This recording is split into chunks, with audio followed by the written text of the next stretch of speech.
Glória a Deus. Vamos continuar nosso seminário.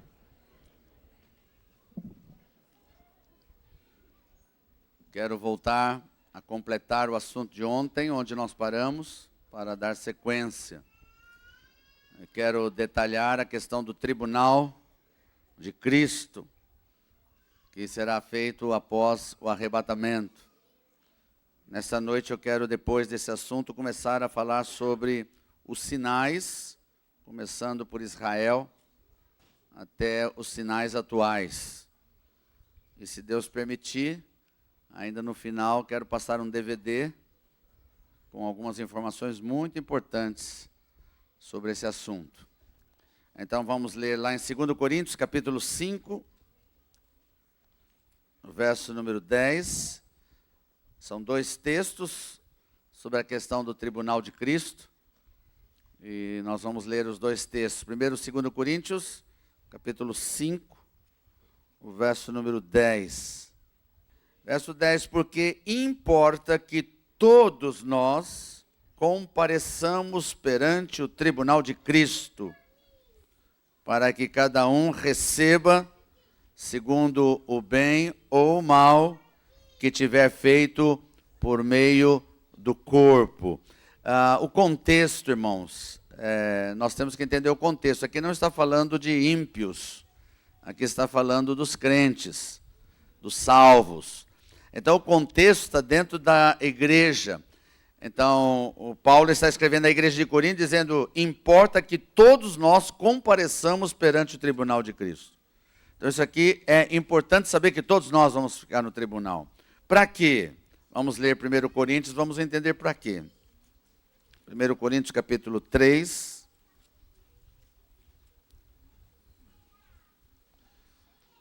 A partir do verso 8, está escrito assim: ora, o que planta e o que rega são um, e cada um receberá o seu galardão segundo o seu próprio trabalho.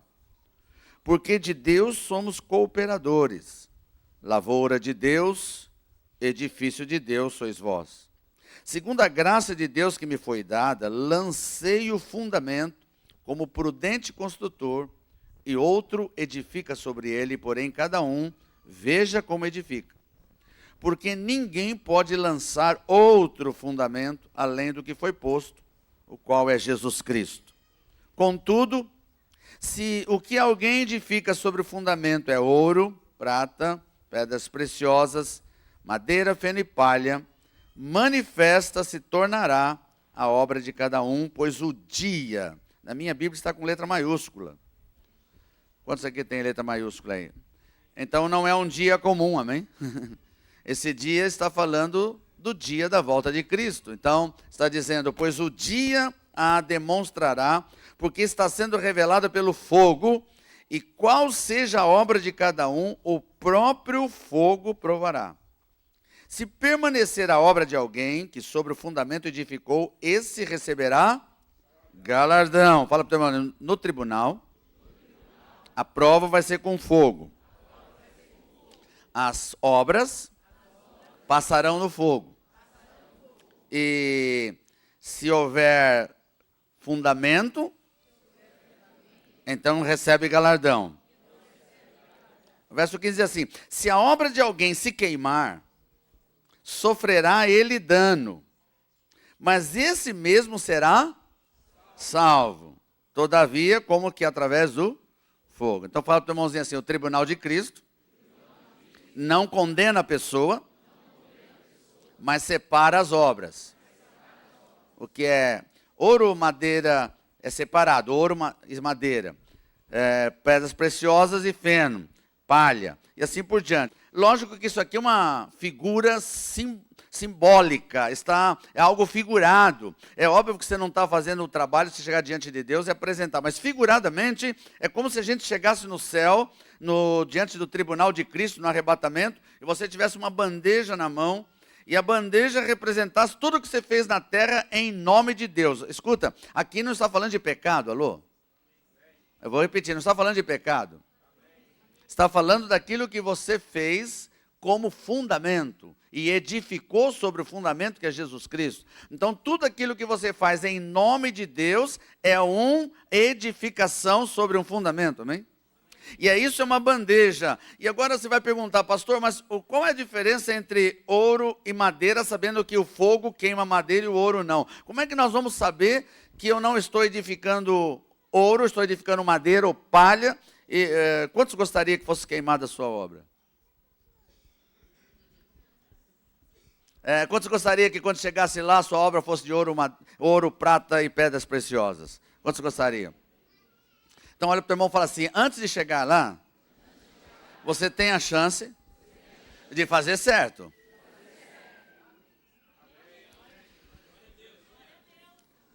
Deixa eu colocar algo aqui que é poderoso, amém? Nem tudo... Jesus, é hoje. Nem tudo que você faz em nome de Deus, por melhor que seja, é obra de ouro, prata e pedras preciosas. Tem muita gente fazendo obras em nome de Deus, para o reino de Deus, mas que é madeira, feno e palha. Alô? Olha para o teu irmãozinho e fala assim, a diferença começa no chamado. Se Deus deu um chamado para você e você não está exercendo o seu chamado que Deus deu, você pode estar fazendo o melhor para o reino de Deus. É madeira, feno e palha. Pode encher de obra, mas vai queimar tudo, não vai sobrar nada. Por exemplo, talvez tenha um pastor que Deus falou assim, eu quero que você, o seu ministério é ir lá no Rio São Francisco, ficar lá, que tem 5 pessoas para ser salvo. E você fica lá a vida inteira, e quando volta, tem 5 pessoas salvas. E não fez mais nada. Aí você chega no céu, a bandeja está cheia de ouro. Aí você vai falar, mas ele só ficou lá o tempo todo e só salvou 5 pessoas. Mas foi o que Deus mandou ele fazer. Alô? E tem outros que vai chegar lá com uma bandeja cheia. Pastor, olha, eu abri 30 mil igrejas, eu tive na televisão, eu fiz isso, eu fiz aquilo, eu fiz bazar, eu trabalhei, eu construí. Aí Deus... Aí você fala, eu não mandei você fazer isso. Você fez o que você quis. Alô? É por isso que tem muito crente cansado, porque está fazendo um monte de coisa que Deus não mandou ele fazer. E as pessoas dizem assim, não, mas é para Deus. Mas Deus pediu. Como é que você pode falar que algo que você está fazendo é para Deus se Ele não pediu? Quantos estão aqui? Eu fui no ano de 94 em Israel. Não era caravana, era um grupinho, 94. Eu não sei quantos aqui já tinham nascido em 1994.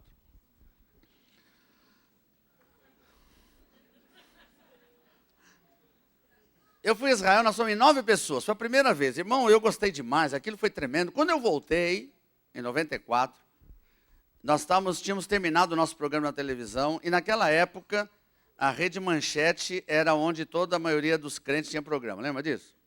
Quando eu volto, eu assistia todo sábado, todo mundo, tinha lá, Caio Fábio fazendo caravana, Valnice Milhome fazendo caravana, Pastor Tal fazendo caravana, um monte de gente fazendo caravana. Eu falei, legal, eu vou fazer uma caravana também. E tinha acabado de receber um convite para fazer uma série de conferências em Portugal. Então eu pensei, vou fazer mais ou menos assim, contrato uma agência, a gente monta o pacote para Israel, eu vou para Portugal, fico lá o período que é para fazer a conferência, quando termina as conferências, dá a data certinha da caravana chegar e de lá nós vamos para Israel. Aleluia. Fiz o pacote, contratei uma agência, paguei uma nota, publiquei na televisão, fiz folder, fiz de tudo. E quando faltava um mês para o evento, eu fui para Portugal. Não tinha muitas inscrições não, tinha algumas só. Eu fui para Portugal. Quando eu chego em Portugal, irmãos, eu chego no aeroporto, não tinha ninguém para me receber. Eu falei, deve ser coisa de português.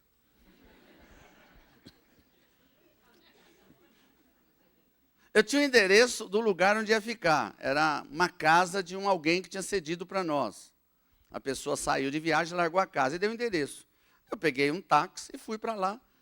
Tinha uma chave, um papel, peguei a chave, entrei e fiquei lá. Peguei o telefone de um pastor, telefone, não achava. Peguei o segundo pastor, não achava. Irmãos, fiquei 3 dias nessa casa, sem comunicação. 3 dias. No terceiro dia eu não aguentei mais, fui na sala orar. Aquela oração poderosa, sabe? Eu falei, Deus, o que está acontecendo? Sabe o que Deus falou? Eu não chamei você para fazer caravana para Israel. Isso não é teu ministério. E aí, caiu a ficha. E aí, o que eu fiz? Como todo crente, chorei, me arrependi, aleluia. E depois de me arrepender, levantei, pensando que Deus ia mudar de ideia. Porque tem muita gente que se arrepende pensando que Deus vai mudar de ideia. Irmão, o arrependimento é para você mudar, não é para Deus mudar. E aí eu peguei, continuei orando e Deus falou assim, cancela a viagem. Falei, Deus, mas já paguei, já fiz isso, já fiz aquilo. Ele falou assim, cancela? Senão é madeira, feno e palha. Irmãos, eu liguei para o Brasil lá de Portugal. Falei com a dona da agência, você não pode imaginar a guerra que foi, a briga que foi. Não dava nem para falar o que ela me ouvia no telefone. Eu tive que dizer, eu pago todo o prejuízo. Mas quando eu terminei de desligar o telefone, o pastor me telefonou. Falou, pastor Gési, perdão, você já está aqui. E aí começou a obra que foi tremenda. Irmãos, Deus está falando, não é porque todo mundo está fazendo, para a obra de Deus você tem que fazer igual, você tem que fazer o que Deus mandou você fazer. Alô? Quantos pastores estão aqui? Levanta a mão, só os pastores. Aleluia, quantos pastores? Depois abaixa para ninguém ver agora. O grande problema pastoral é que o pastor começa a igreja e Deus dá uma visão para ele. Aí ele começa, aí daqui a pouquinho a igreja cresce, aí vem alguém e fala assim, nós podíamos fazer isso, é verdade, vamos fazer. Aí chega outro e fala, nós podemos fazer. Daqui a pouco a igreja está cheia de atividade e o pastor está cansadíssimo, mas tudo é por reino de Deus, só que ele esquece que Deus não mandou ele fazer aquilo. Alô? Pega a tua mão direita. Com muito cuidado e com muito carinho. Vai no rostinho do seu irmão e fala assim, ó, para você, ó.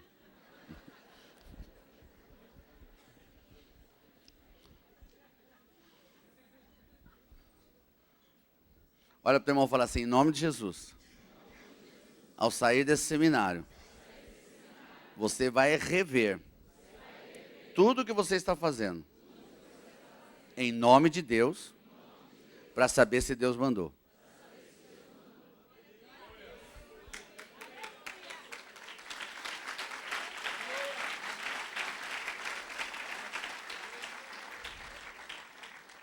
Eu quero pular aqui algumas coisas e ir direto para Israel.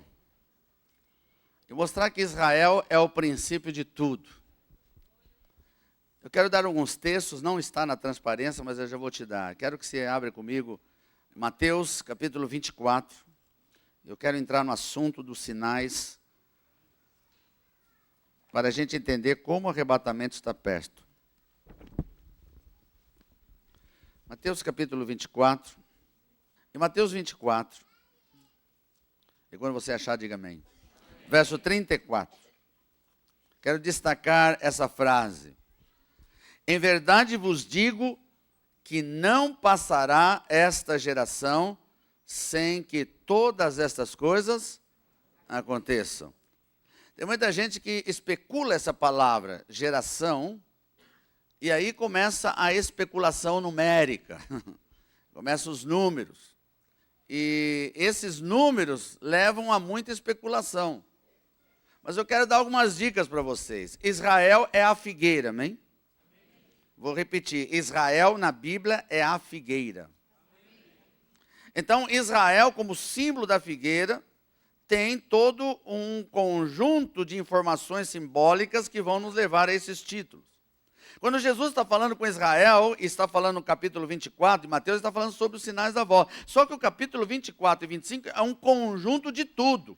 Em outras palavras, num sermão, Jesus colocou todo o livro de Apocalipse. Então, de repente, você não pode simplesmente pegar esses textos e soltá-lo, porque tem que pegar ele, mas Apocalipse para entender a sequência lógica e cronológica. Então, para não misturar as coisas. Então, quando ele fala, não passará essa geração, ele está falando da figueira, alô? Mas ele não pode falar de uma figueira que não floresceu. Alô? O que significa isso? Que Israel só se tornou nação em 1948. Até 1948, Israel não era nação, então não era uma figueira. A figueira floresceu em 1948. Então, a partir de 1948, nós começamos a pensar em gerações. Amém?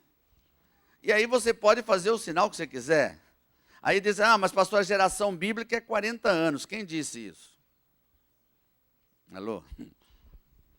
Eu sei que eu vou contestar algumas coisas aqui, que vai mexer com algumas teologias. Né? Na verdade, a geração bíblica mais comum é 70 e 80 anos. Porque é o único número na Bíblia que a Bíblia fala no Salmo 90, que o tempo da nossa vida é de 70 anos, e algum pela sua robustez chegam a 80 anos. Então, o tempo que Deus estabeleceu de geração é 70 anos. E quando você chega em 70 anos, você começa a pensar sobre a geração que nasceu em 48. Mas há outros números que nós temos que entender. Daqui a pouquinho vou falar sobre 1963. Que são datas importantes para Israel. E tudo isso vai levantar a figueira. E essa figueira começa a dar sinais. Então eu tenho que observar o seguinte. O primeiro sinal começa em 48. Depois nós vamos ver em 63 e assim por diante outros sinais. E aí você começa a falar que geração é essa que não passará. Fala para o teu irmãozinho, eu tenho quase certeza que você faz parte dessa geração. Lucas capítulo 21, verso 29.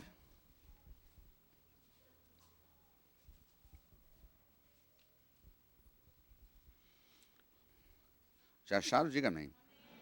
Ainda lhe propôs uma parábola, dizendo, vede a figueira e todas as árvores. Quando começam a brotar, vendo, sabeis por vós mesmo que o verão está próximo. Assim também, quando virdes acontecerem estas coisas, sabei que está próximo o reino de Deus. Em verdade vos digo que não passará essa geração sem que tudo isso aconteça. Veja que aqui está muito mais claro. Ele está dizendo, olhe para a figueira, e quando você olhar para a figueira, você vai ver os sinais, e ele disse, então não passará essa geração. Que geração é essa? A geração da figueira, alô? E a geração da figueira, tinha que existir a figueira, e a figueira só começou em 1948. Fala para o irmãozinho, você já tem uma data, que já aconteceu. Quantos nasceram de 48 para cá?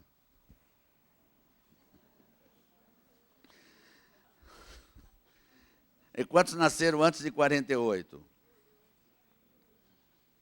Ah, é honra, não fica... Amém. Antes de 48. Nós que nascemos antes de 48 temos o privilégio de antes da figueira e depois da figueira. Aleluia. Agora você faz parte da geração da figueira. E essa geração vem exatamente trazer esses sinais. Vamos lá. Oh, aleluia. O primeiro sinal em relação a Israel é a própria dispersão.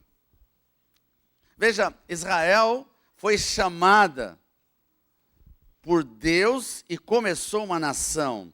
Vamos para Deuteronômio capítulo 28. Se você quiser numerar, você pode enumerar, primeiro sinal, a dispersão. Deuteronômio capítulo 28.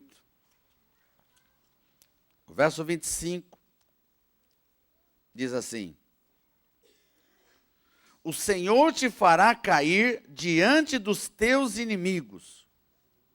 Por um caminho sairás contra eles, e por 7 caminhos fugirás diante deles.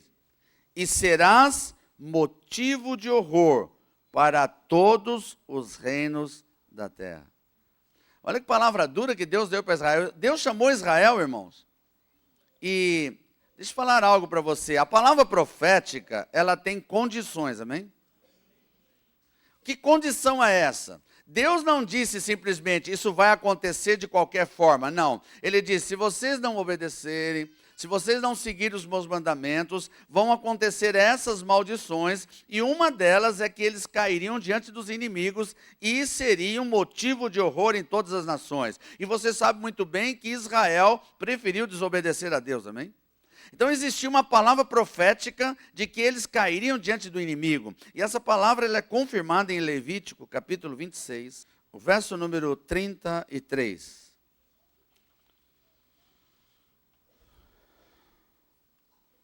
Levítico 26, 33.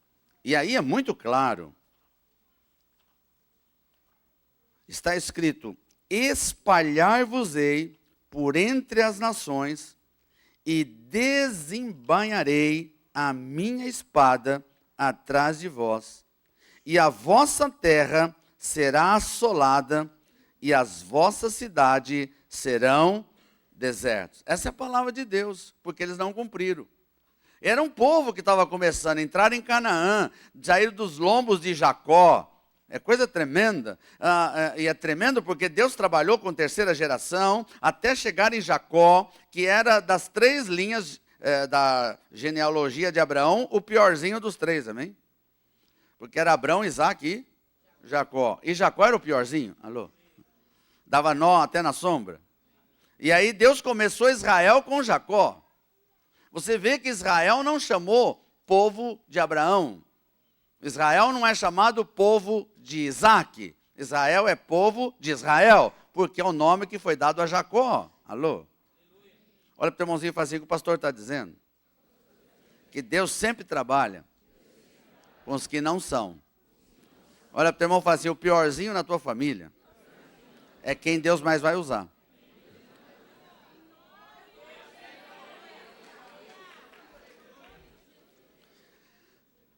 E quando Deus fala com Israel que vai espalhá-los, aconteceu, sim ou não? Quando aconteceu? Vamos lá. No ano 600 a.C., com Nabucodonosor. Nabucodonosor veio, trouxe o cativeiro e eles deixaram de ser nação desde o ano 600 a.C. E é interessante, você conhece a Bíblia, amém? Deus chamou Nabucodonosor de meu servo. Alô? Deus fala, o meu servo, mas ele era ímpio. Por que ele era servo? Porque ele estava cumprindo uma profecia que Deus falou para o povo. Se vocês não me obedecerem, eu vou espalhar vocês. Então Nabucodonosor foi usado por Deus para espalhar o povo por todas as nações. E desde o ano 600 a.C., Israel nunca mais foi nação. Só cativeiro. Você sabe muito bem que passou pelo cativeiro dos assírios, depois veio o cativeiro dos medos e persas, depois veio o cativeiro dos gregos, até chegar no cativeiro dos romanos, que foi o último até o tempo de Jesus. Você sabe muito bem que depois nunca mais Israel se tornou nação, acabou Israel, porque Deus falou que espalharam. Veja que coisa tremenda, quando eles foram espalhados, eles foram para todas as nações da terra. Você encontra judeu em todo lugar. Sim ou não? Tem judeu no mundo inteiro. Por quê? Porque havia uma palavra profética de que eles seriam espalhados. Amém? Quantos estão entendendo? Agora veja que coisa tremenda. Vê esse texto que está aí, Jeremias capítulo 22. Jeremias 22, a partir do verso 24. Jeconias era rei de Judá, e Deus trouxe uma palavra, dizendo, tão certo como eu vivo, diz o Senhor, ainda que Jeconias, filho de Jeoaquim, rei de Judá, fosse o anel do selo da minha mão direita, eu dali o arrancaria. Olha que coisa forte. Deus está dizendo, mesmo que ele fosse o anel de selo do meu dedo, eu o arrancaria. E entregar-te-ei, ó rei, na mão dos que procuram tirar-te a vida, e na mão daqueles a quem temes, a saber, a Nabucodonosor, rei da Babilônia, e na mão dos caldeus. Olha, o teu irmão fala assim, o primeiro sinal Primeira profecia já aconteceu. Israel foi disperso pelo mundo inteiro e nunca mais se tornou nação. Mateus capítulo 24. Oh, Jesus, tem que ir bem devagar hoje, amém? Tendo Jesus saído do templo, ia se retirando, quando se aproximaram dele os seus discípulos para lhe mostrar as construções do templo. Ele, porém, lhes disse: não vedes tudo isso? Em verdade vos digo que não ficará aqui pedra sobre pedra que não seja derrubada. Por que Jesus continuou o processo da dispersão? Porque não era o tempo da volta da profecia segunda que nós vamos ver, ainda não era o tempo. Eles tinham que continuar dispersos e continuaram dispersos durante mais 1000 e tantos anos, desde 600 antes de Cristo até 1948, o ano todinho da dispersão. E o templo, irmãos, foi destruído no ano 70, amém? E quando Deus disse não ficará pedra sobre pedra, como é que Jesus podia dizer uma coisa dessa se o templo era todo construído de pedra? Pensa comigo, quando se destrói uma coisa assim que é uma construção, sempre ficam os blocos, fica ou não fica? Mesmo um prédio quando cai, fica uma parte, não espalha as coisas. E aí você pensa assim, mas como é que Jesus dá uma palavra profética que não é ficar pedra sobre pedra? Quantos querem saber? Quando o exército romano entrou em Jerusalém no ano 70 com o general Tito, eles queimaram a cidade e destruíram o templo. Mas sabe o que aconteceu? Os soldados romanos foram informados que os judeus guardavam todo o ouro em pó no meio das pedras. Então o que os soldados fizeram?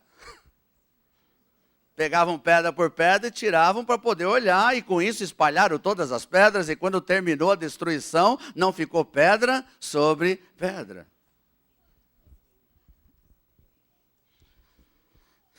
Quantos estão aqui comigo? E veja que logo em seguida tinha uma outra palavra que Jesus participou naquele povo, e o próprio povo atraiu sobre ele, dentro da dispersão, uma palavra de maldição. Mateus capítulo 27. Verso 25. Melhor ler o 24 primeiro. Vendo Pilatos que nada conseguia, antes pelo contrário, aumentava o tumulto, mandando vir água, lavou as mãos perante o povo, dizendo: estou inocente do sangue deste justo. Fique o caso convosco. E o povo todo respondeu: caia sobre nós o seu sangue e sobre nossos filhos.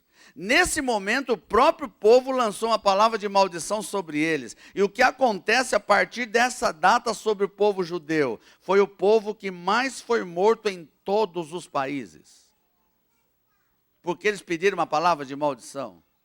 E veja que é até esquisito, por que todo judeu era condenado por qualquer coisa? Por exemplo, na Espanha veio uma gripe, começou a matar um monte de gente, e aí eles diziam assim: os judeus são culpados, ia lá matava o judeu. Ia no outro país, acontecia uma coisa, alguém dizia: os judeus são culpados, e matava os judeus. E ano por ano eles iam matando os judeus, em cada país, não teve nenhum país. E se você quer saber, até no Brasil, na época dos holandeses. Porque na época dos holandeses, os judeus estavam em Recife. Eles estavam todos morando pela dispersão na região de Recife. E os holandeses vieram, e os holandeses eram cristãos, alô? Então os judeus se estabeleceram em Recife, e quem conhece a história do Brasil, sabe que a Holanda dominou o norte. Mas quem mandava aqui embaixo era Portugal, aliado com a Espanha. O que eles fizeram? Expulsaram os holandeses. E quando expulsaram os holandeses, quem foi expulso junto? Os judeus. E eu tenho uma notícia tremenda para você. E os judeus expulsos de Recife, sabe para onde foram? Ilha de Manhattan, em Nova York, que são os judeus mais ricos do mundo hoje.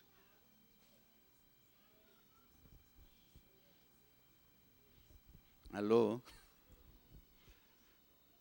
Agora você começa a imaginar porque o nosso norte e nordeste é tão amaldiçoado.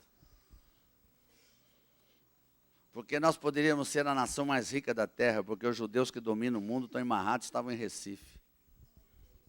Alô? Fala para o teu irmãozinho, fica tranquilo.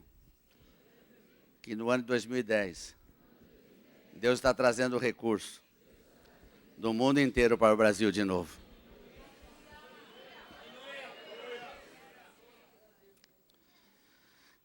Vamos para o próximo. O povo está disperso, cidade destruída, templo destruído. Jesus veio, ainda falou que o templo ia ficar destruído e foi mesmo. Continuaram cativos, nunca mais tiveram nação, ficaram espalhados pelo mundo inteiro, mas havia uma palavra profética. Isaías capítulo 27.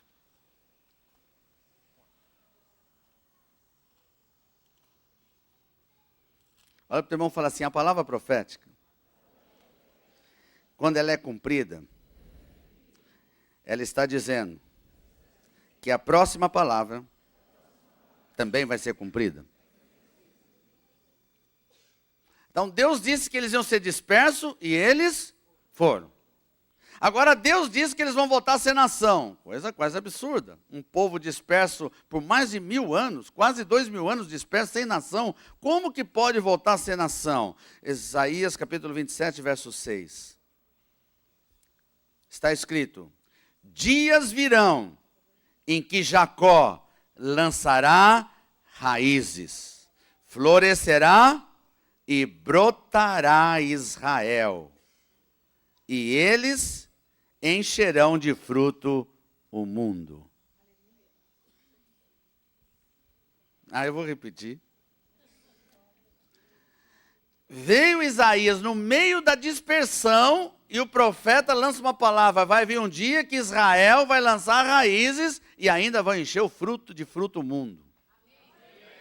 E nem existia Israel, eles estavam dispersos. Como é que o profeta, eu sei que se um profeta desse profetizasse algo desse tipo hoje, alguns iam dizer, está amarrado, né? É impossível, é profetada, né? Uma coisa assim absurda, como tem profeta dizendo que o Brasil está à porta do avivamento, alô? E tem gente que não acredita. Alô? Olha para o teu irmãozinho e fala assim, você está com uma cara que falta avivamento na tua vida, irmão.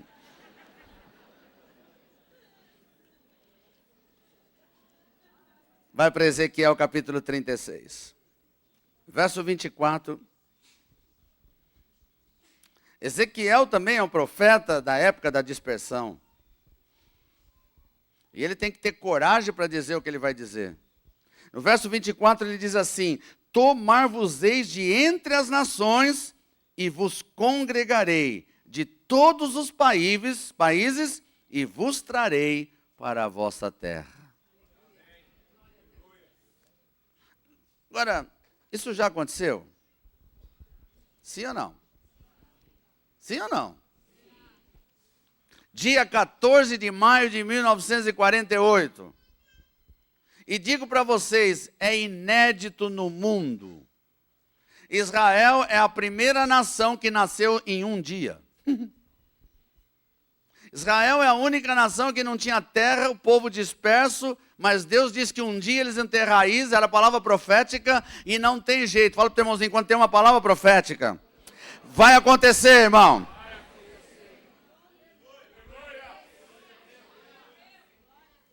Deus disse que eles teriam raízes, e no dia 14 de maio a ONU se reuniu. Foi uma confusão, porque os árabes não queriam, os palestinos que estavam na terra lá não queriam. E foi uma confusão. E aí começou a votação.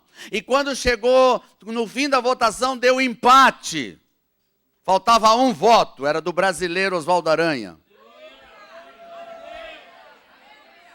E ele votou a favor de Israel, e Israel foi considerado nação.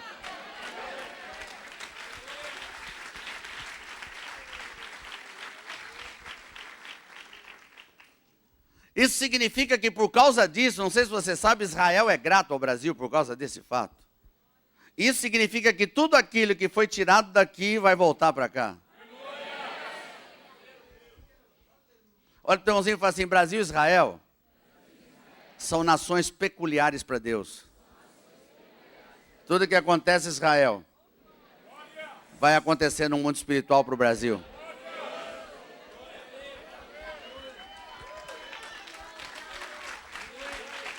Porque é palavra profética, que se cumpre. Amém? Quantos estão aqui? Tem um próximo sinal. Agora Israel é nação. Israel é nação. Mas os povos estão todos, todo que é lugar. Tem judeu pelo mundo inteiro, e cada um já tem sua casa, sua família. E os judeus estão no mundo inteiro, e todos muito bem de vida. Cada um no seu lugar. Quantos aqui já viram judeu pobre? Alô? Não que não exista, mas quando aparece um judeu pobre, os outros se cotizam e já ajudam para não sujar o nome. É igual crente, quando tem alguém pensando mal, já enterra.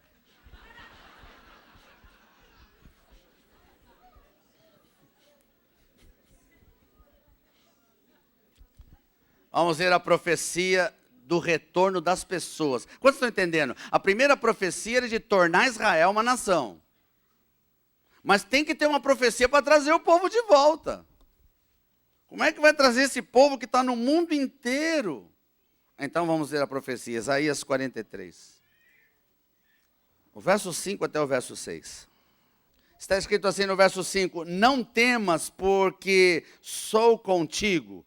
Trarei a tua descendência desde o Oriente e a juntarei desde o Ocidente. Direi ao norte, entrega, ao sul, não retenhas. Trazei meus filhos de longe e minhas filhas de todas as extremidades da terra.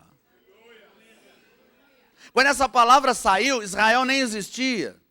Tinha só uma palavra que ia existir, mas o profeta já está dizendo que o povo vai ser tirado de todos os lugares, norte, sul, leste, oeste, e a palavra saiu, o vento saiu, como ministro, e tem que trazer as pessoas.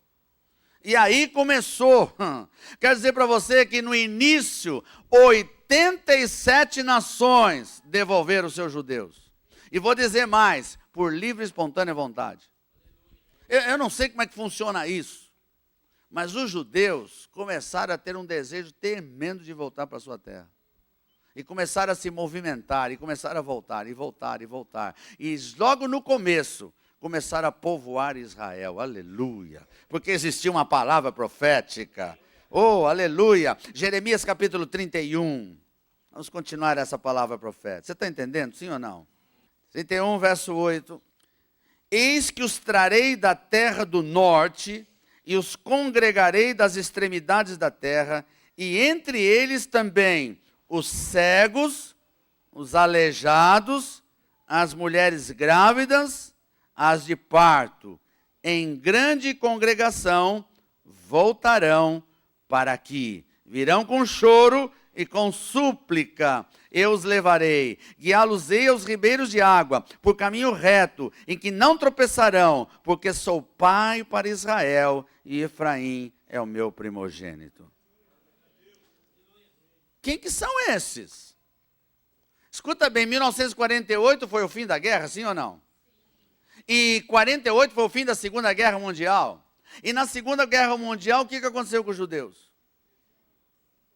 Foram mortos em todos os lugares, campos de concentração. Quando Israel voltou a ser nação, muitos dos judeus eram cegos, mutilados, e os aviões que chegavam traziam cegos para se cumprir uma palavra profética. Porque estava escrito que voltaria até os cegos aleijados. Eu li alguns jornais que muitos partos aconteceram no meio do caminho, no avião, no navio, que estavam trazendo judeus de volta, porque era a palavra profética: as grávidas virão e as de parto estarão vindo. E o parto acontecia no meio do caminho.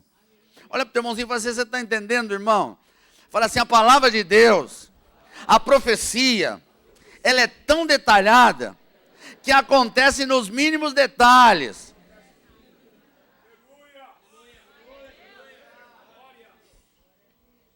Próximo sinal.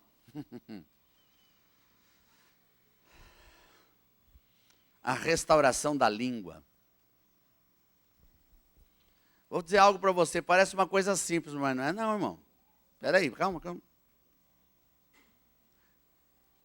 Quem conhece história, geografia e estuda a questão da geografia humana, a geografia política, sabe que é impossível uma nação sobreviver sem cultura. E uma das partes da cultura é a língua falada. Veja, no ano 600 anos antes de Cristo, no ano 600 antes de Cristo, a língua que era falada era hebraico. Eu vou repetir, a língua do judeu era hebraico, no ano 600 antes de Cristo. Eles foram cativos, foram para a Babilônia.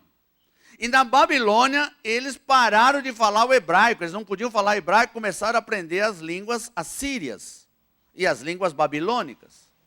Você imagina, 600 anos antes de Cristo, mais 1948, quantos anos dá? 2.548 anos. Irmão, não é 100 anos nem 200, é 2.548 anos. Em 2.548 anos, esse povo não falou mais hebraico. Falou as línguas dos povos onde eles estavam. Onde era em Roma, era o latim.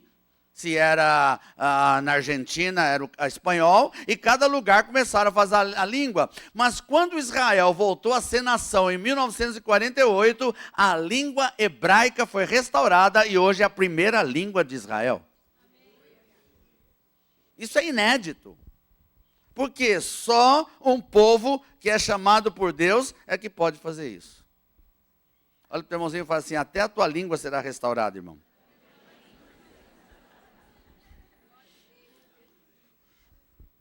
Olha para o irmãozinho e fala assim, a língua original do Espírito está sendo restaurada na igreja.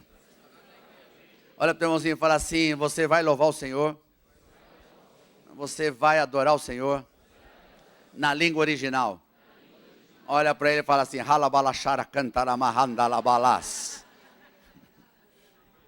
Aleluia. Eu já estou no terceiro sinal, o quarto, já perdi. Terceiro sinal, restaura. Esse é o quarto, restauração da língua. Já aconteceu, amém? Sim ou não? Aleluia. Vamos para o próximo sinal. O próximo sinal é sobre o deserto de Israel. Primeiro veio uma palavra para Israel se tornar deserto. Deixa eu falar algo para você. Antes da dispersão, Israel não era deserto. Mas quando veio a dispersão, veio uma palavra profética de que com a dispersão, Israel se tornaria deserto. Vamos ver o texto. Está em Levíticos 26, 33. Na mesma profecia da dispersão está escrito assim, espalhar-vos-ei por entre as nações e desembainharei espada atrás de vós, a vossa terra será assolada e as vossas cidades serão deserto. E Israel se tornou um deserto. E hoje nós temos um dos grandes desertos do mundo, está em Israel, chama-se deserto de Negev. Israel se tornou um deserto, mas que coisa tremenda, Deus vai restaurar uma nação, restaura a língua, mas Israel é deserto, então tem que ter uma profecia de que o deserto tem que reflorescer, amém? Então, o próximo sinal, Ezequiel 36, o verso 33. Eu quero ler bem devagar, porque esse aqui é demais. Assim diz o Senhor Deus, no dia em que eu vos purificar de vossas iniquidades, então farei que sejam habitadas as cidades e sejam edificados os lugares desertos. Lavrar-se-á a terra deserta, em vez de estar assolada e desoladas aos olhos de todos os que passam por lá. Dir-se-á, essa terra desolada ficou como o jardim do Éden.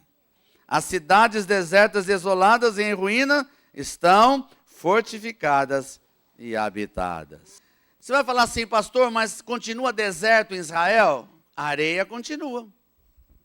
Você continua no mesmo lugar, está lá o deserto, só que sai flor agora do deserto.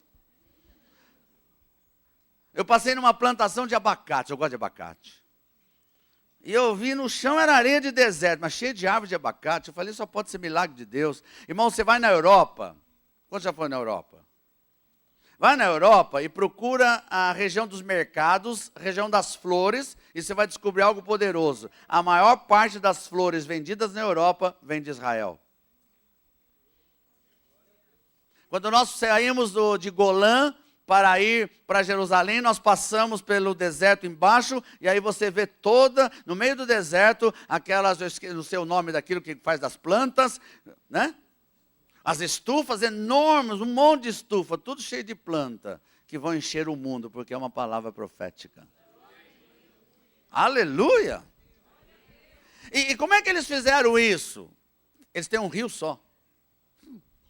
O Brasil está cheio de rio, mas eles têm um rio só, o Rio Jordão. Eles pegaram o Rio Jordão e irrigaram o deserto com mais de 400 quilômetros de diferença. Tanto é que essa estratégia de engenharia está sendo adotado no Rio São Francisco, aqui no Brasil, para irrigar o Nordeste. Aleluia! Glória a Deus! Fala para o teu irmãozinho, quando a palavra vem, Deus muda, num dia, uma nação. Agora olha para o teu irmãozinho e fala assim, a tua vida, para Deus mudar, é só estalar o dedo. E hoje ele vai estalar.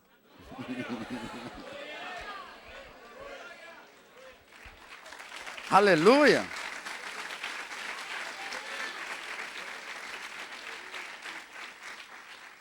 Mas escute, tudo ligado a Israel está ligado ao povo e à cidade, amém? Lembra quando eu falei das 70 semanas? Deus falou sobre o teu povo e sobre a santa cidade, porque Jerusalém é escolhida de Deus. Eu vou repetir, Jerusalém é escolhida. Mas em 1948, quando Israel se tornou nação, Jerusalém não fazia parte.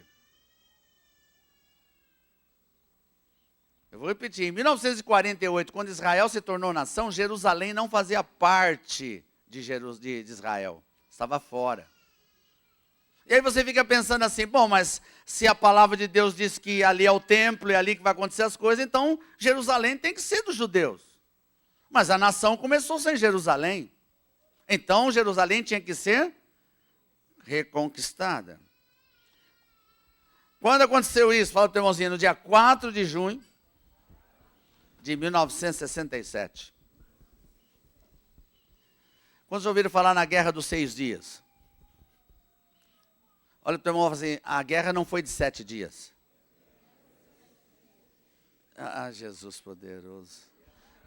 É difícil cair a ficha para algumas pessoas. Irmão, a guerra foi só de 6 dias.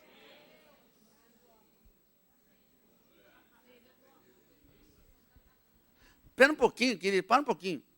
Você sabe que existe hoje guerras? Estados Unidos, por exemplo, que é uma potência tremenda, foi para o Vietnã, que era uma pobreza total, e não conseguiram vencer o Vietnã em mais de 7 anos de guerra, com todas as armas. Mas agora Jerusalém tem que ser reconquistada, e eles precisavam de 6 dias, porque é o dia do homem. Mas o que aconteceu? Quantos querem saber? Eu vou ler o jornal para você, Estado de São Paulo, do dia 3 de junho, um dia antes da guerra. Eu tenho esse recorte comigo. O título do jornal, o Estado de São Paulo, estava assim, no dia 3, a guerra começou no dia 4. No dia 3, estava escrito assim, o Oriente perde uma solução para a crise. 50 milhões de um lado, 3 do outro. Quem eram os 50 milhões? Árabes. Quantos tinha judeu?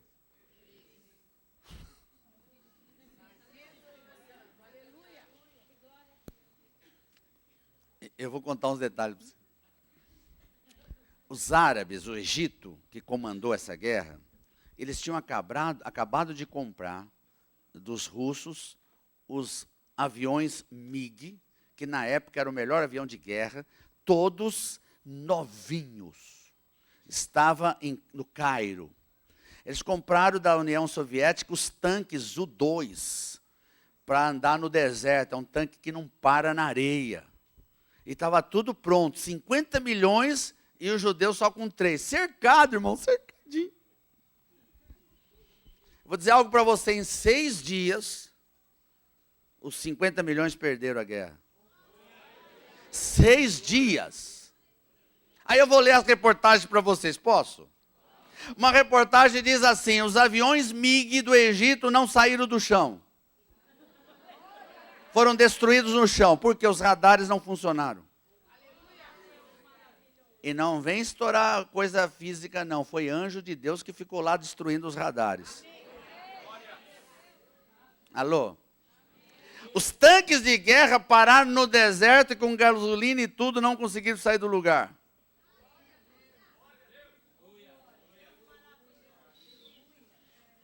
Uma reportagem do jornal fala de um soldado chamado Abraham Eliezer. Nunca mais vou esquecer o nome dele, Abraham Eliezer.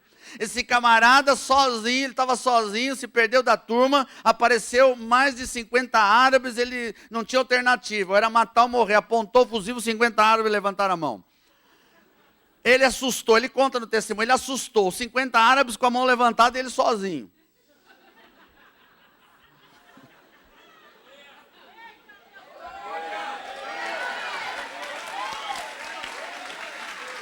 Agora escute a maior. Ele pegou o radinho, ficaram lá e pegou o rádio, chamou o reforço, chegou o reforço, e aí desarmaram os árabes.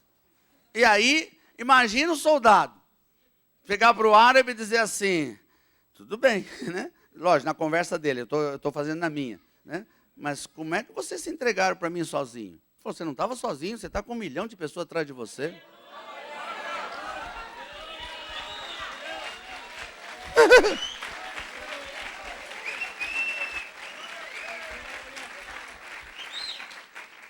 Quando Deus dá uma profecia, até os anjos trabalham, irmão. E não há força na terra que possa impedir quando os anjos trabalham. Olha o teu irmãozinho e fala assim, você entendeu, irmão? Para de murmurar pelos seus problemas, irmão.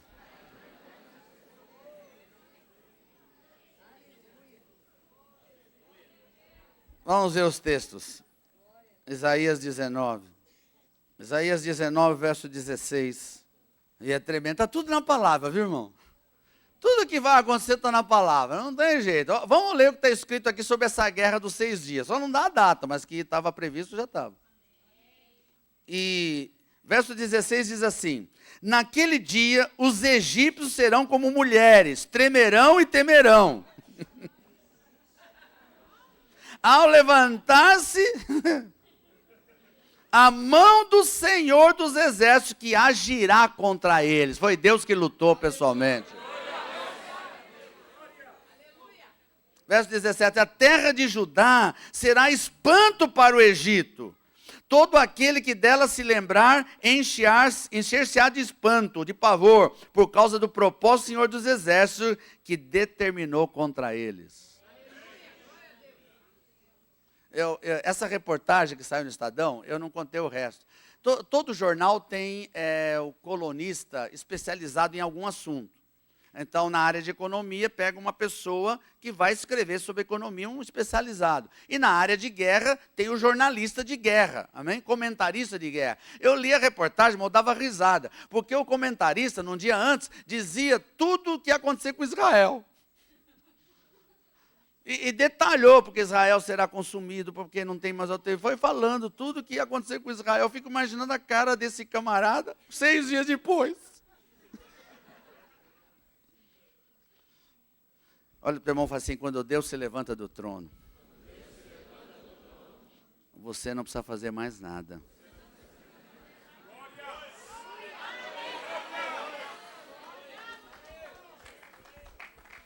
Aleluia.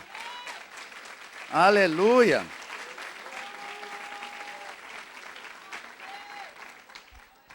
Agora eu vou te dar a palavra por que Deus fez isso. Quantos querem saber? Amós 9,15. Essa nós vamos ter que ler bem devagar.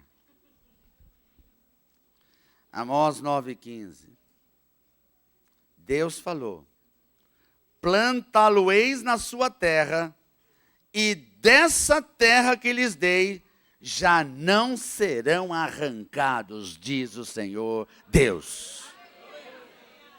Pode acompanhar as notícias que você quiser. Ah, mas estão tendo notícia que está tendo assentamento não sei do que Israel está dando não sei o quê, que estão querendo tirar a terra. Ah, parece que está tendo uma guerra contra o Sírio. Irmão, pode fazer o que quiser, pode levantar todas as ações do mundo. Deus nunca mais vai deixar Israel sair de lá. Deixa eu mostrar um mapa, não sei se vai dar para ver, mas eu vou tentar explicar. Eu podia fazer com a canetinha, mas vou vir aqui perto que é melhor. Aquele lado de lá é 1948. Vou passar na frente, tudo bem? Se você prestar atenção, você vai perceber que essa linha pontilhada é Israel em 1948, quando se tornou nação. Jerusalém está aqui, ó, fora de Israel. Mas quando chegou na Guerra dos 6 Dias, é isso aqui, ó. Israel aumentou 4 vezes o território e conquistou Jerusalém em 6 dias. Por quê? Porque Jerusalém faz parte da palavra profética. Vamos falar sobre Jerusalém, amém? A importância de Jerusalém. Uma coisa interessante, né? Você sabia que quando Israel se tornou nação, Jerusalém não fazia parte, amém? Eles tinham que ter uma capital. Eles tinham que ter uma capital. Todo país tem que ter uma capital. Mas Jerusalém não fazia parte. Então, pela lei, capital de Israel é Tel Aviv. Pela lei. Mas espera um pouquinho. Mas a Bíblia diz que Jerusalém é a capital. Como que vai resolver esse problema? Quantos querem saber? Passa o próximo. No dia 23 de julho de 1980, soltaram uma lei escrita: Jerusalém é a capital eterna e indivisível de Israel. Pela lei civil, Tel Aviv. Pela lei eterna, Jerusalém. Os duas estão na Constituição. Alô? Por quê? Porque Jerusalém já tem uma menção bíblica, pela primeira vez em Gênesis 14, 18. É a primeira vez que Jerusalém aparece na Bíblia. Vamos lá, Gênesis 14, 18. Bem no comecinho da Bíblia. Gênesis 14, 18. Melquisedeque, rei de Salém, trouxe pão e vinho, e era sacerdote do Deus Altíssimo. E abençoou Abraão e disse: bendito seja Abraão pelo Deus Altíssimo, que possui os céus e a terra. E bendito seja o Deus Altíssimo, que entregou os seus inimigos nas suas mãos. Oh, aleluia! Jerusalém tinha um rei, amém? Que era sacerdote, Melquisedeque. Melquisedeque foi um dos primeiros reis de Jerusalém. Mas que coisa interessante, ele era sacerdote também, ele não era só rei. E todo mundo sabe que naquela época, ou era rei, ou era sacerdote. Mas como é que Melquisedeque aparece como rei sacerdote se não existia isso? Porque ele era rei de Jerusalém, mas era sacerdote. Isso significa que em Hebreus capítulo 7, fala que Jesus é da ordem de Melquisedeque. Então Jesus é rei e sacerdote. Então, se Jesus é da ordem de Melquisedeque e ele era rei de Jerusalém, Jesus é da raiz de Davi, Davi é do povo judeu, então Jerusalém tinha que ser de novo. Oh, aleluia. Quantos estão aqui comigo? Por que raiz de Davi? Quantos querem saber? Porque Jerusalém, antes de Davi, não pertencia ao povo de Israel. Quando Israel se tornou nação, quando Israel entrou na terra prometida e começou os reis, quem habitava em Jerusalém eram os filisteus. E Jerusalém precisava ser conquistada. E o primeiro rei que conquistou Jerusalém foi Davi. Alô? Como Davi conquistou Jerusalém, toda a dinastia dos reis de Jerusalém passou para Davi. Então, se Melquisedeque era o rei de Jerusalém, então quando Davi conquista Jerusalém, a dinastia de Melquisedeque passa para Davi. E Davi, eu sei que tem pastor que não vai ficar com o dedo, nariz torto, mas vou ter que falar. Davi era rei e sacerdote.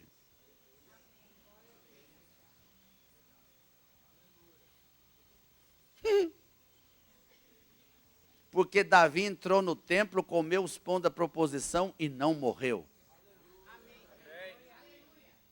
E Jesus veio da ordem de Melquisedeque, mas como raiz de Davi. E Apocalipse 1,6 diz que aquele que é de Cristo se torna em Jesus rei e sacerdote. Quantos estão aqui comigo? E o templo foi construído aonde? Em Jerusalém, segundo Crônicas capítulo 3, Salomão constrói o templo em Jerusalém. E se você ler segundo Crônicas 3:1, eu já estou correndo um pouquinho, você vai descobrir algo. Que o lugar do templo é o Monte Moriá, onde Abraão entregou Isaac. E é o mesmo lugar da eira de Ornã, onde Davi levantou um altar para parar a praga em Israel. É o mesmo lugar, ali constrói um templo. Você acha que esse templo não vai restaurar? Fala para o teu irmãozinho, ele não existe. Mas vai voltar a ter. Porque é lá que o anticristo vai sentar.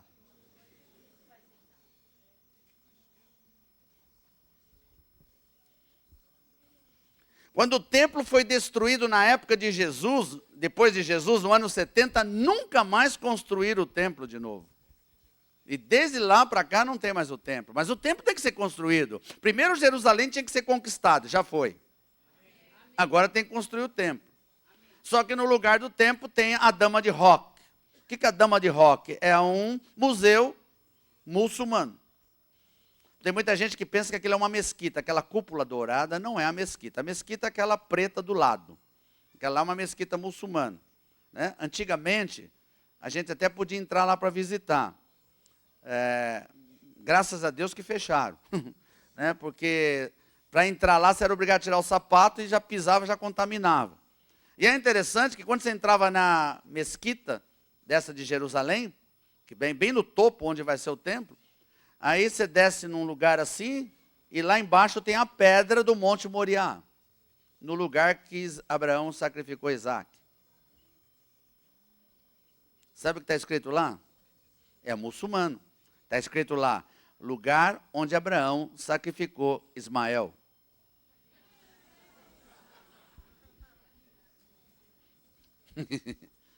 Alô?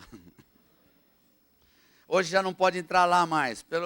Além da contaminação, era um cheiro de chulé que era insuportável.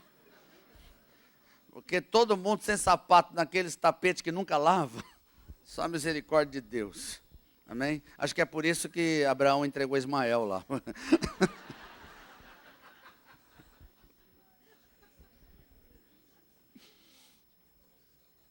Vamos continuar. Aqui é só, eu não vou detalhar isso aqui, por favor, só vou ler, porque é importante você entender a importância do templo. Só para entender a importância do templo. Pode jogar todos. Jesus foi apresentado no templo, amém? Ele foi tentado no templo. O lamento de Jesus sobre a cidade estava no templo. Os milagres de Jesus, a maioria aconteceu no templo. O evangelho começou ali, alô? Jesus é aclamado príncipe e rei ao entrar em Jerusalém para chegar no templo. O julgamento e a morte de Jesus foi ali. O batismo com o Espírito Santo em Atos foi ali. E as profecias futuras estão ali. Fala para o teu irmãozinho, o templo de Jerusalém será reconstruído. Fala assim, é por isso que nós, igreja, somos considerados Israel espiritual. E todo Israel tem que ter templo. Por isso que você é templo do Espírito Santo. Alô? Eu vou pular isso aqui, depois você copia. Crianças, vamos lá, crianças. Como vai ser essa reconstrução do templo? A gente pensa em umas coisas tão... Posso contar umas coisas engraçadas que eu pensei? Porque quando a gente ministra essas coisas, a gente fica muito atento aos sinais. Então, toda notícia que aparece, a gente está ligado. É uma coisa incrível. Né? Você fica muito ligado. Teve uma guerra, alguns anos atrás, a primeira guerra, ainda na época do Saddam Hussein. A primeira guerra de Saddam Hussein foi interessante. Ele soltou aqueles escudos, que era um míssil. um míssil porcaria, né? E tentava acertar um alvo, acertava outro, né? E naquela primeira guerra, quando começou os mísseis, e eles diziam que os mísseis não acertavam o alvo, acertavam que não era, eles acertaram até árabe. Alô? E sabe o que veio na minha mente? É aquelas coisas de doido, né? De pastor doido, né? Que fica esperando os sinais acontecer. Eu falei assim, tem que acontecer uma coisa assim, catástrofe, para derrubar a dama de roca e a mesquita, porque senão vai virar uma guerra, né? Os muçulmanos estão ali. Se o judeu chegar ali e destruir, é guerra, irmão. Então tem que acontecer uma coisa. Então eu fiquei imaginando, vai ter um anjo lá em cima, com uma raquete celestial, esperando um escudo.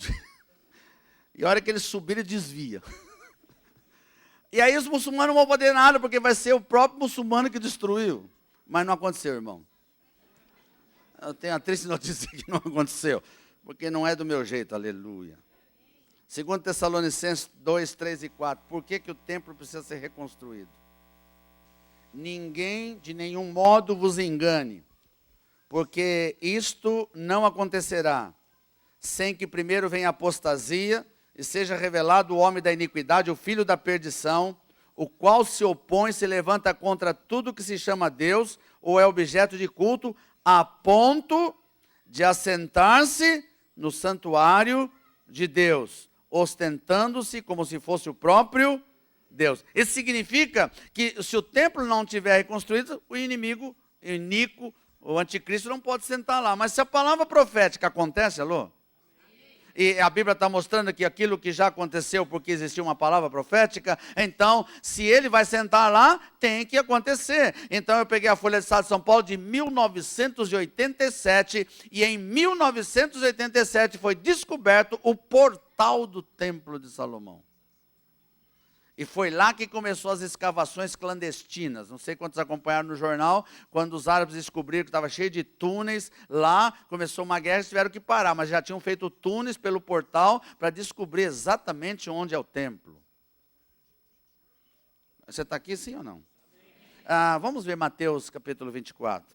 Mateus 24, Jesus está falando sobre algo poderoso.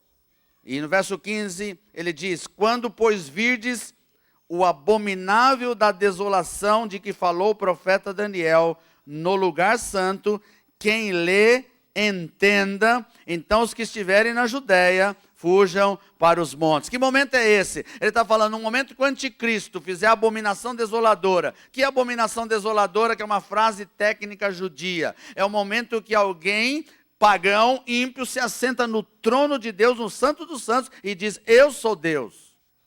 Nesse momento começa a abominação e a grande tribulação. Então ele já está dizendo para os judeus, é a hora de fugir, porque é essa hora que vai vir a grande tribulação. Então o templo tem que existir, amém? Quantos estão aqui? Deixa eu mostrar algo poderoso para você.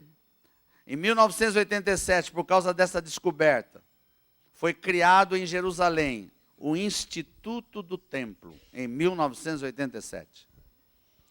E eu vou dar para você algo.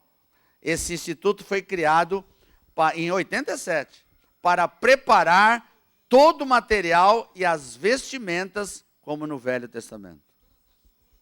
Eu vou dizer para você que tudo que o templo do Velho Testamento tinha já está pronto. Falta só construir ele. Alô? Posso falar algo para você que não está aqui na transparência? Sim ou não? Você sabe que a engenharia hoje é moderna, sim ou não? Hoje se constrói as coisas. Você sabia que tem, não sei se no Brasil também tem, mas nos Estados Unidos tem, companhia, que você contrata, eles levantam a casa num dia. Alô? Eu já ouvi dizer que no Brasil está chegando lá. É uma companhia que vem, tudo pré-montado, num dia, com um monte de obra, eles montam uma casa. A planta do templo já existe. E a engenharia moderna diz que em 6 meses eles constroem o templo, como era no Velho Testamento. Alô? Olha para o teu irmão e fala assim, então, se você estiver vivo até lá, e descobrir que o templo foi construído, se tranca no quarto, tapa os olhos, o ouvido, a boca, para não pecar mais. E fica arrependido até Jesus chegar.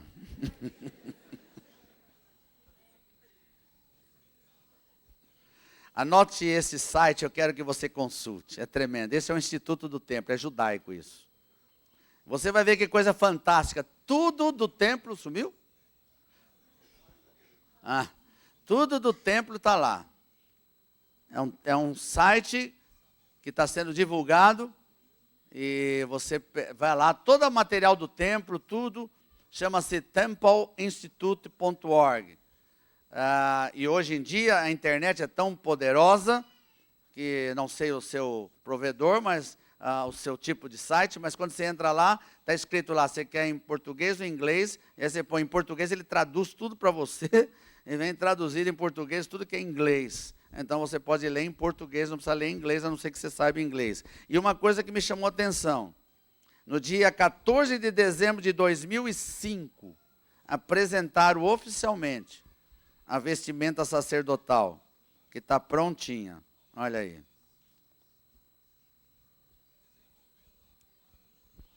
Essa é a vestimenta sacerdotal que já está prontinha para ser usada pelos sacerdotes. Alô? Espera um pouquinho. Está todo mundo entendendo que o templo vai ser construído pelos judeus, como era no Velho Testamento. E para os judeus, Jesus não tem nada a ver com isso. É o Velho Testamento, porque o Messias não veio ainda. Então a restauração do templo será tudo como no Velho Testamento, com todo o paramento, e vai voltar a fazerem sacrifícios de animais. Porque faz parte. Então vai ter a bacia de bronze, né? Vai ter o altar, vai ter tudo. Está tudo pronto, só falta construir. Todo o material está pronto. Então eles vão voltar a fazer tudo. Por que tudo isso é importante? Nós vamos ver quando falar do anticristo, quando ele mandar cessar o sacrifício. Então tem que ter sacrifício. Alô? Olha para o teu irmão e fala, você está com uma cara, Jesus tem misericórdia da tua vida, irmão.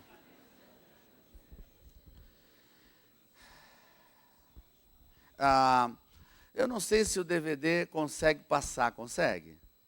Podemos passar um DVD? Sim ou não?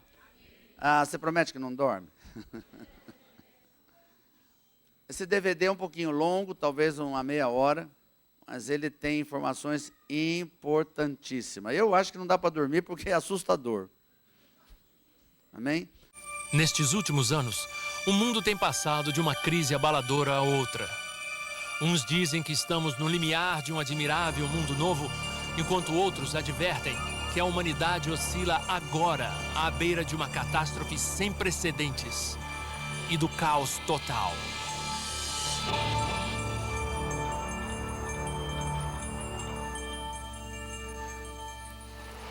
Ler o jornal hoje em dia não é a maneira mais animadora de se começar o dia. Os problemas mundiais ficam cada vez mais desesperadores e insuperáveis.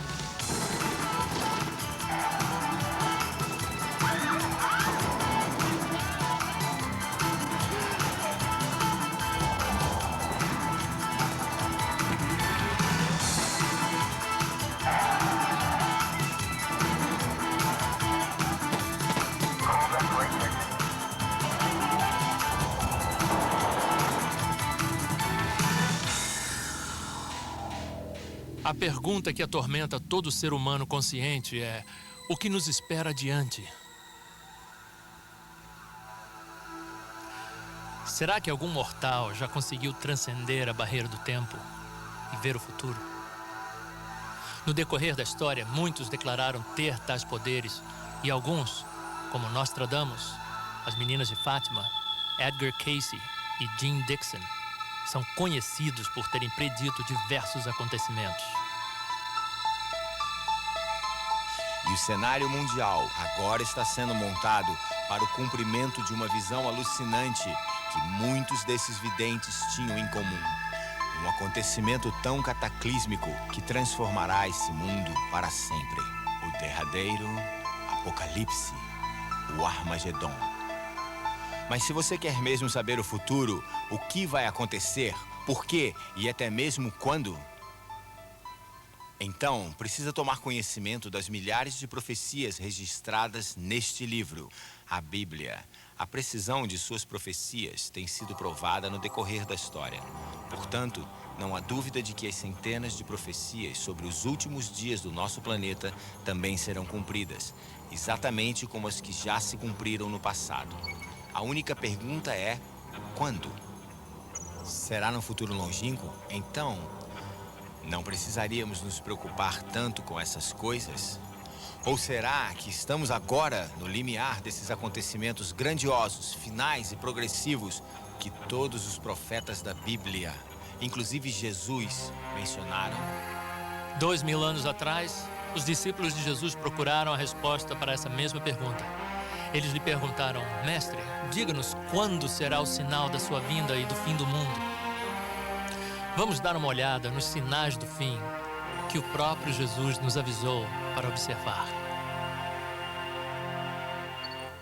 Sinais que, segundo ele, viriam logo antes da sua segunda vinda e do fim do mundo conhecido. E ouvireis de guerras e de rumores de guerras. Nação se levantará contra nação, e reino contra reino.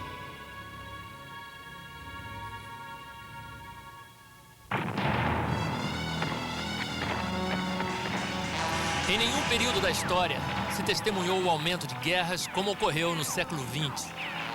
A Cruz Vermelha estima que mais de 100 milhões de pessoas já foram mortas em guerras desde a virada do século. Até 1914, nunca houvera uma guerra total, mas na Primeira e na Segunda Guerra Mundial, ela atingiu proporções globais.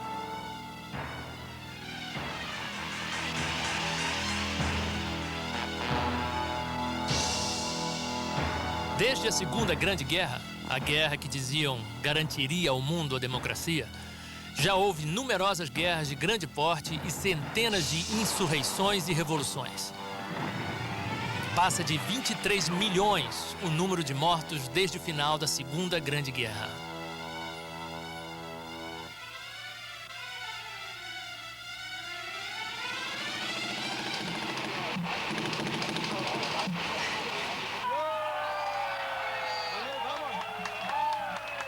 Novembro de 89. A queda do Muro de Berlim simboliza o fim da Guerra Fria entre as superpotências. Mas em vez da paz que era esperada, guerras e rumores de guerras têm assolado o nosso planeta.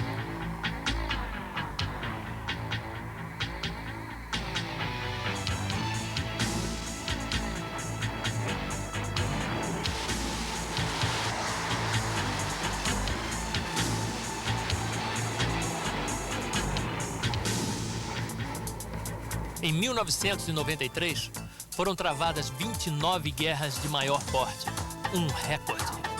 Nação se levantará contra nação e reino contra reino poderia se traduzir mais como etnia contra etnia.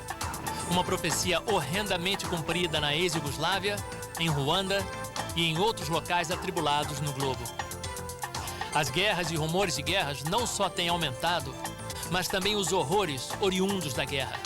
Tornamo-nos indiferentes às notícias que relatam atrocidades e torturas, estupros em massa e homicídios, que demonstram o terrível estado de selvageria a que o homem moderno ainda pode chegar quando não se encontra sob o controle de Deus.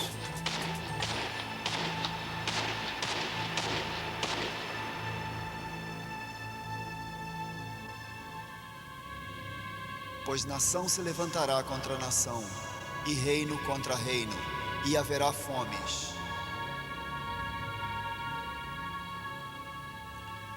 O ex-presidente americano General Eisenhower definiu de forma simples o verdadeiro custo da guerra. Toda arma fabricada, todo míssil e foguete lançado é, num certo sentido, um crime contra os que passam fome e não são alimentados, contra os que sentem frio e não são agasalhados. Só a guerra no Golfo custou aos aliados $500 bilhão por dia, ou seja, mais ou menos 350 milhões por minuto. Um caça custa por volta de 25 milhões de dólares. Um míssil Tomahawk, mais ou menos 1.300.000. Um míssil ar para ar, 800 mil dólares cada. Granadas e tanques vão de 2 mil a 36 mil dólares cada. Traduzido em gastos cotidianos, pelo preço de apenas este míssil, uma escola cheia de crianças famintas poderia alimentá-las com uma refeição todos os dias, por 5 anos.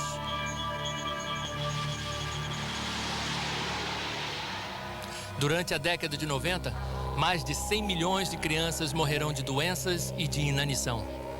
Essas mortes poderiam ser evitadas pelo custo de 10 caças stealth, ou com a quantia que o mundo gasta no seu aparato militar em 2 dias.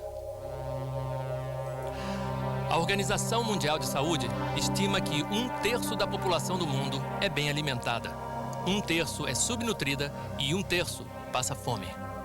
Desde que você começou a assistir este programa, pelo menos 200 pessoas já morreram de fome e mais de 4 milhões morrerão ainda este ano.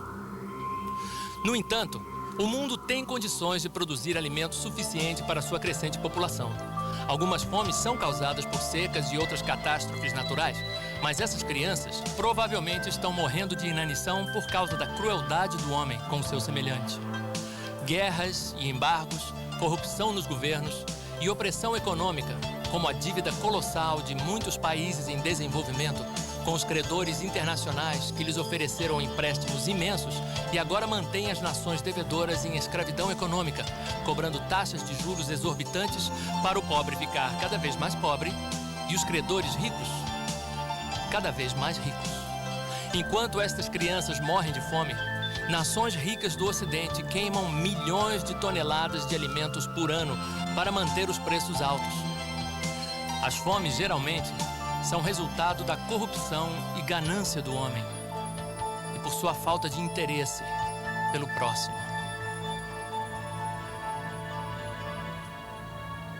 E haverá fomes e pestes. Pestes ou pragas. A ciência moderna parece ter eliminado o medo de pragas, mas hoje temos um flagelo que poderia matar mais pessoas do que qualquer das pestes conhecidas: a praga da AIDS. O vírus HIV, causador da AIDS, já contaminou até esta data de 13 a 14 milhões de pessoas na Terra. Em 1993, a AIDS tornou-se a causa principal de morte de homens entre 20 e 45 anos nos Estados Unidos. Cientistas de Harvard estimam que até o ano 2000, mais de 24 milhões de pessoas no mundo terão AIDS e mais de 100 milhões serão contaminadas com o vírus HIV. No entanto, a AIDS não é a única praga moderna que aflige o ser humano. Algo praticamente desconhecido de nossos antepassados, hoje mais de 100 tipos de câncer matam mais de 5 milhões de pessoas todos os anos. Considera-se a diminuição da camada de ozônio, que bloqueia grande parte dos raios ultravioletas do Sol, a responsável pelo aumento dramático do melanoma, um câncer de pele fatal. A recessão mundial, resultado da pobreza e falta de moradia, devastou os sistemas de saúde de muitos países e enfermidades outrora consideradas extintas pela ciência moderna voltaram de forma alarmante. Epidemias de tifo, difteria e até a peste negra têm afligido certas regiões na Índia e na ex-União Soviética. Novas variedades fatais de malária, tuberculose e cólera estão se tornando resistentes a todos os antibióticos conhecidos e matando milhões de pessoas. Até mesmo a bactéria comum da pneumonia, otites e muitos outros males comuns estão evoluindo e tornando-se intratáveis pelos remédios existentes, ameaçando dar início a uma era em que até as infecções mais simples poderiam rapidamente se transformar em doenças mortais.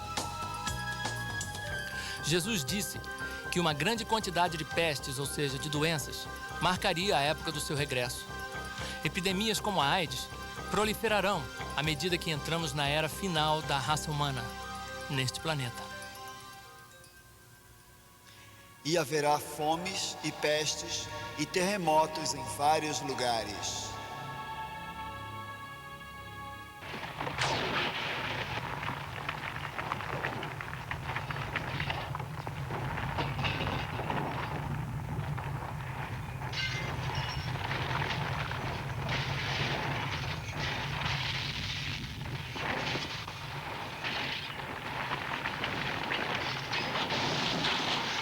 27 de março de 1964, o Alasca é devastado por um terremoto medindo 8,4 na escala Richter.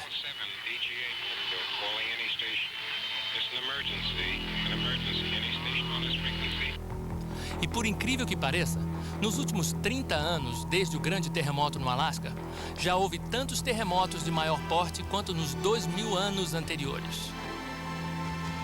O Almanaque Mundial nos diz que só houve 21 terremotos mais fortes entre os anos 1000 e 1800. Mas entre 1800 e 1900, houve 18 grandes terremotos.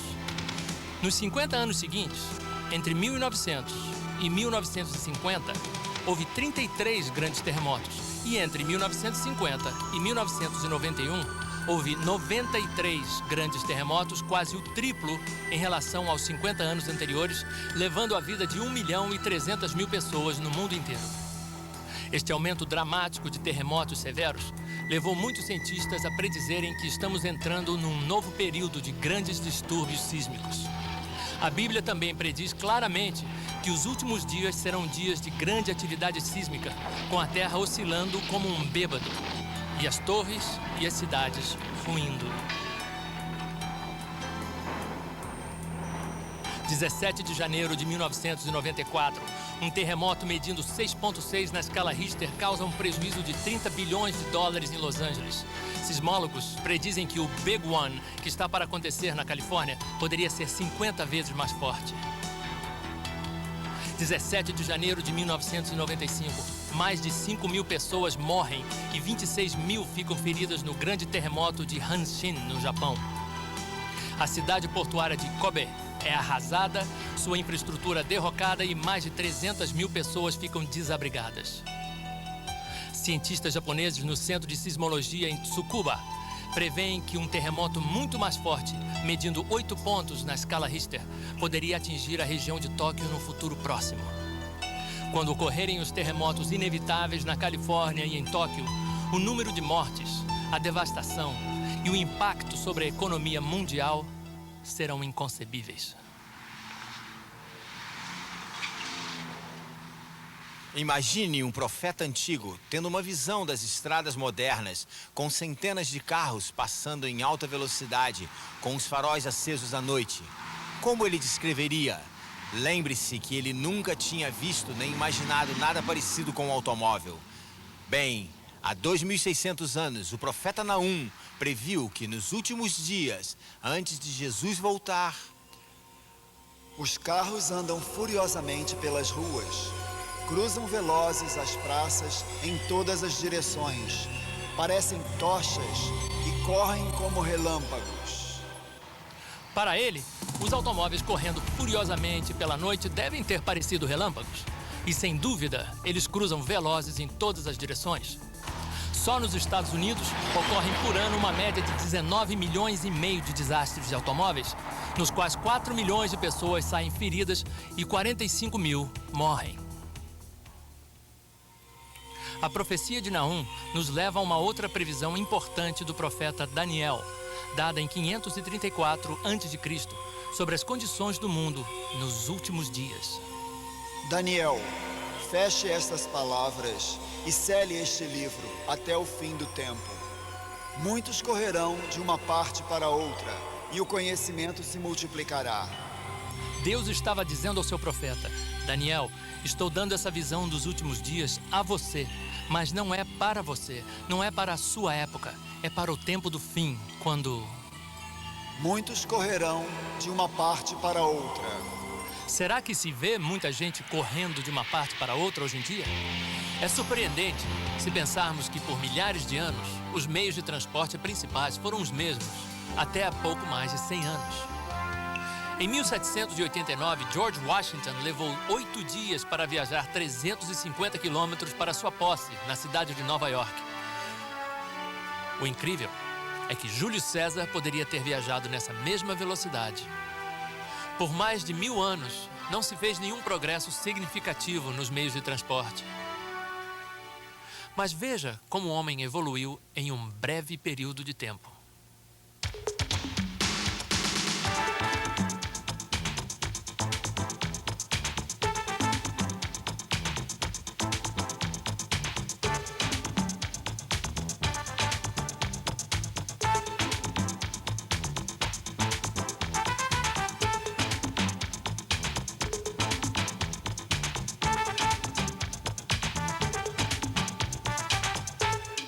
Agora o homem não só se locomove em velocidades vertiginosas, mas um jato pode dar a volta ao mundo em 24 horas e uma nave espacial em 80 minutos.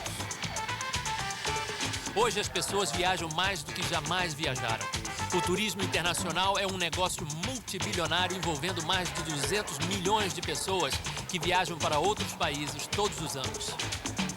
O dinheiro gasto em turismo no mundo todo chegou a mais de 3 trilhões de dólares só em 1992. E espera-se que o tráfego de turistas dobre nos próximos 10 anos. Muitos correrão de uma parte para outra, e o conhecimento se multiplicará. A ciência certamente se multiplicou incrivelmente nessa geração. Vários estudos têm mostrado que a totalidade do conhecimento humano é duplicada a cada 8 anos. 80% dos cientistas que já existiram estão vivos hoje.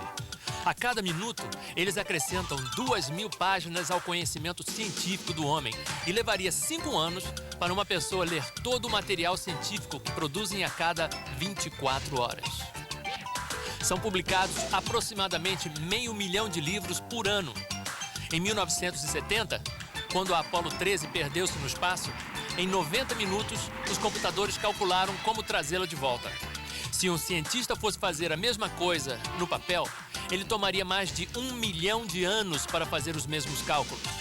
Mas desde 1970, a ciência da computação desenvolveu-se tão rápido que se a indústria automobilística tivesse se desenvolvido no mesmo ritmo, hoje você poderia comprar um Rolls Royce por $3 e poderia colocar 8 deles na cabeça de um alfinete. O bloco básico da ciência da computação, o transistor, foi inventado nos laboratórios Bell em 1948.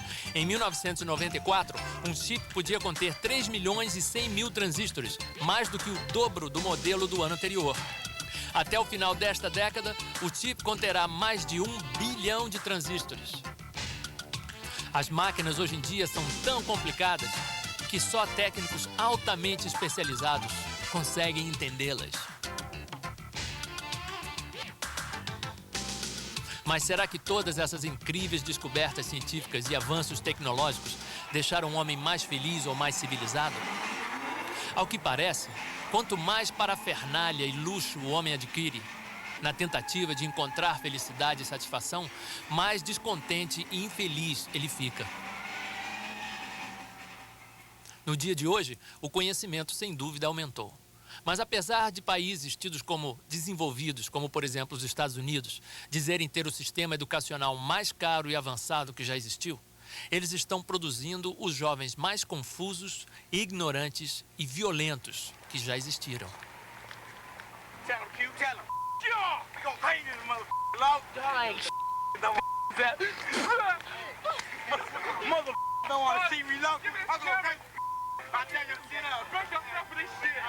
Também no capítulo 24 de Mateus, no versículo 37, Jesus profetizou que, como foi nos dias de Noé, assim também será nos dias que antecedem a sua volta. Bem, como andavam as coisas na época de Noé? Viu Deus que a maldade do homem se multiplicara sobre a terra, e que toda a imaginação dos pensamentos de seu coração era má continuamente, e que a terra estava corrompida diante de Deus e cheia de violência. Um adolescente nos Estados Unidos atira no pai porque quer ver alguém sangrar até morrer. Na Inglaterra, 2 meninos de 10 anos sequestram e matam brutalmente uma criancinha de 2 anos. Coisas horrendas assim estão se tornando lugar comum no mundo atual. É difícil imaginar que até mesmo nos dias de Noé existia tanta violência como existe hoje. Vietnã. Americanos choram a morte de 58 mil jovens em 8 anos e meio de guerra. Mas o número de mortes nas ruas americanas é hoje 4 vezes mais alto. Segundo dados do FBI, 24.500 pessoas foram assassinadas só nos Estados Unidos em 1994. O Bureau Americano de Estatísticas da Justiça estima que chega a 1.100.000 o número de crimes violentos cometidos com o uso de armas de fogo em 1992. Muitas das vítimas são adolescentes, mortos por outros adolescentes que parecem não ter a mínima noção do valor da vida. A sociedade torce as mãos angustiada, sem entender por que isso acontece. Cientistas do comportamento concluíram que um dos maiores culpados é isto: o fato de que quando uma criança americana normal chega aos 15 anos, ela já terá testemunhado a destruição violenta de mais de 35 mil seres humanos na televisão, bem como 200 mil outros atos brutais de violência. Nos Estados Unidos, a violência é glorificada. Os ídolos nacionais, que vão de Sylvester Stallone a Arnold Schwarzenegger, são normalmente homens que destacam-se na violência. Filmes como Rambo e O Exterminador do Futuro, que já renderam milhões de dólares no mundo inteiro, mostram o apetite voraz por violência no mundo atual.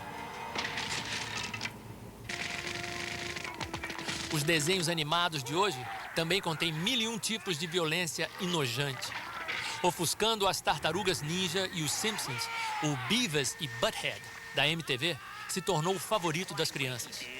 Bem diferente dos antigos desenhos de Walt Disney de uma geração atrás, o Beavis e Butthead seguem uma rotina de tortura a animais, incendeiam móveis e se envolvem em 1000 tipos de comportamento censurável.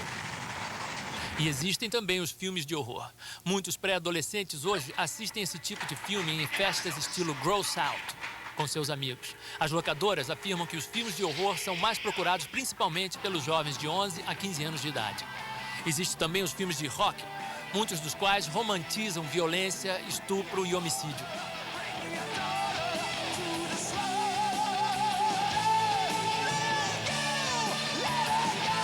O americano médio de 12 a 18 anos terá ouvido e assistido 11 mil horas de rock, mais do que o dobro de horas que passará em aula.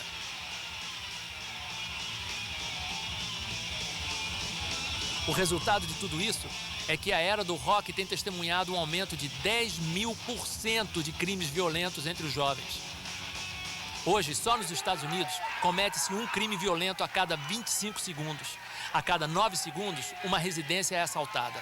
Uma mulher é estuprada a cada 6 minutos. E a cada 25 minutos, alguém é assassinado.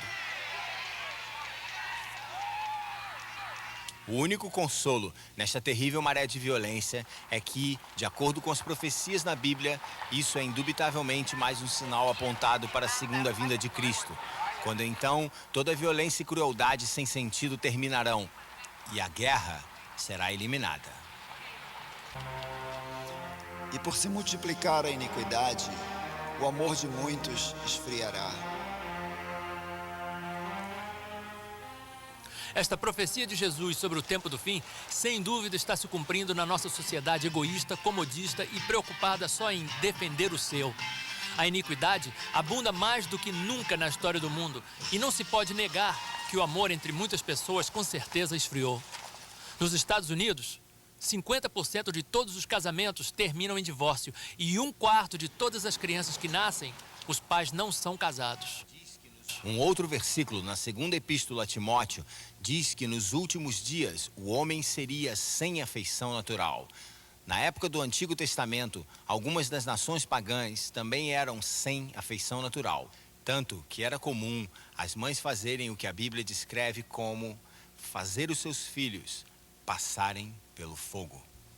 Isto referia-se ao costume de oferecerem os seus bebês para o deus demoníaco Moloque, um ídolo imenso com braços móveis presos com dobradiças nos cotovelos. A sua boca abria e fechava e havia um fogo enorme dentro dele. Era o método que eles, no seu egoísmo, usavam para livrarem-se de seus bebês. Os métodos atuais, na nossa geração moderna e iluminada, são tão cruéis e bárbaros quanto os antigos. Apesar da medicina moderna deixar evidente que a vida humana começa no ato da fecundação, todos os anos milhares de criancinhas indefesas são assassinadas em hospitais e clínicas antes de nascerem, ainda dentro do ventre das suas mães. A palavra de Deus diz: Nas orlas dos teus vestidos se achou o sangue das almas dos inocentes.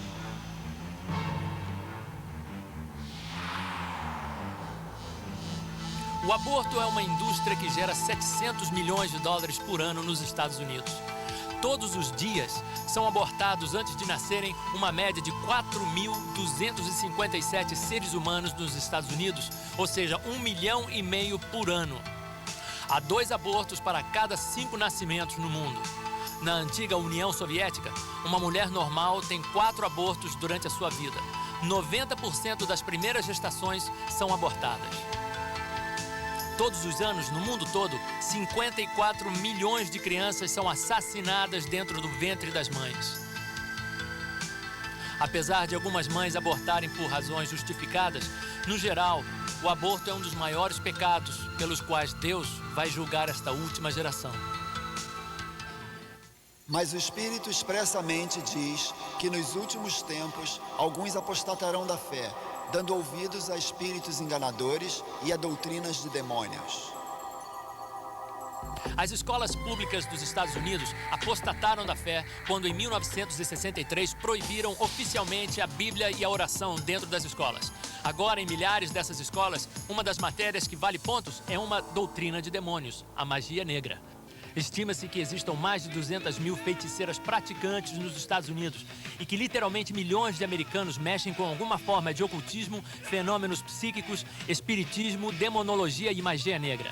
Aos poucos, o mundo foi capturado por espíritos enganadores, ao ponto de hoje aceitarem até os atos mais descarados de blasfêmia e profanação. No livro do Apocalipse, o apóstolo João previu que nos últimos dias o mundo se desviaria de Deus e adoraria e seguiria Satã. Para as gerações anteriores, tal profecia parecia impossível de ser cumprida, mas hoje não. Satanismo explícito tem sido considerado a subcultura de maior proliferação entre os adolescentes americanos. E o reavivamento da magia negra e o ocultismo é uma das religiões que mais cresce no mundo.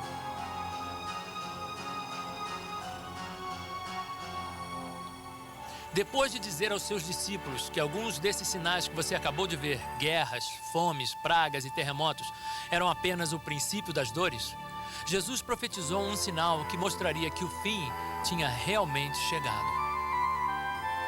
E este evangelho do reino será pregado em todo o mundo, em testemunho a todas as nações. Então virá o fim.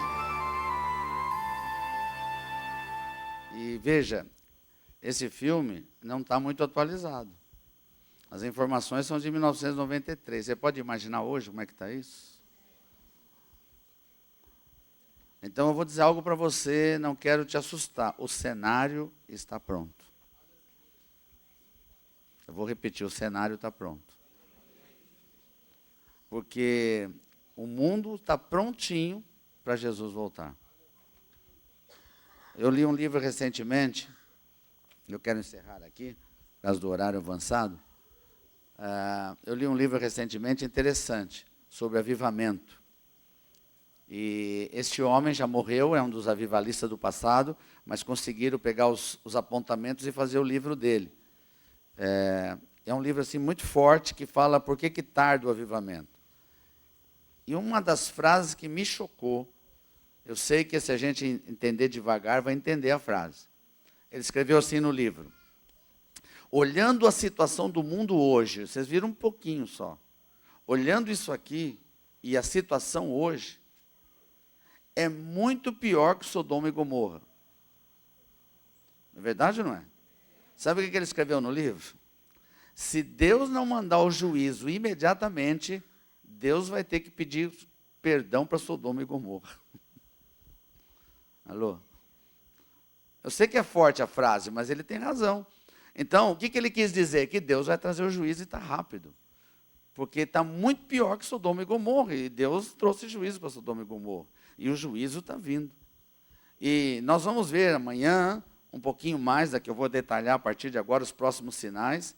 E nós vamos ver coisas tremendas. E por que o anticristo está se preparando?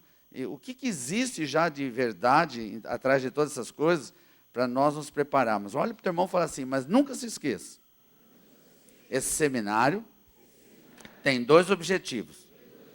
O primeiro, preparar você para o arrebatamento. E o segundo, que você tenha certeza que vai ser arrebatado.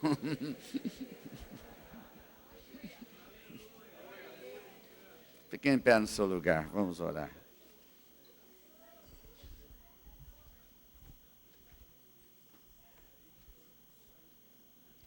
Aleluia.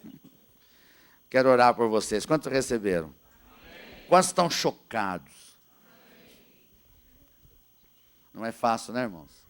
Mas uma coisa eu sei, se você estiver firme, você não vai passar por essas coisas. O que nós temos que orar não é só por nós, pela próxima geração. Porque a próxima geração é a geração que Deus quer usar. Mas é a geração que o diabo mais quer. Por isso nós temos que orar pelos nossos filhos, nossos netos. Porque nós estamos vendo coisas terríveis. Imagina a geração dos nossos filhos e netos, se Jesus não voltar. Então nós temos que orar por eles, para que eles não sejam contaminados e possam ser arrebatados. Amém? Põe a mão no nome do teu irmão e fala assim, em nome de Jesus, você vai ser arrebatado. Eu quero te ajudar, irmão. Nem que seja no tapa, mas eu vou te ajudar. Aleluia. Amém? Põe a mão no teu coração, quer te abençoar. Você é uma bênção de Deus, amém? Você está interessado naquilo que é de Deus. Pai, aqui está um povo que está interessado. Senhor, eles vieram para conhecer, ter notícias da tua palavra, revelação das profecias, mas eles querem ser usados para o Senhor. Pai, eu quero abençoá-los, eu quero declarar sobre eles a bênção do Senhor. Senhor, que cada homem, cada mulher que está aqui, receba essa palavra como desafio, em primeiro lugar para a sua vida, para arrumar a sua vida, para colocar em ordem a sua vida, para colocar em ordem a sua família, para arrumar o seu ministério, para não fazer mais coisas de madeira, de feno, de palha. Senhor, todas as coisas estão sendo reveladas aqui, mas acima de tudo, que haja um fogo no coração deles de evangelismo, para levar Jesus para aqueles que vão para o inferno, para não ir mais para o inferno, começando na própria família deles. Então que esse seminário, Senhor, seja esse grande objetivo. Então cada homem e cada mulher que está aqui seja selado dentro deste alvo, desse objetivo, em nome de Jesus. Eu te abençoo, você é bendito ao entrar aqui, você é bendito ao sair daqui. Mas na paz do Senhor, meu irmão, até amanhã, em nome de Jesus.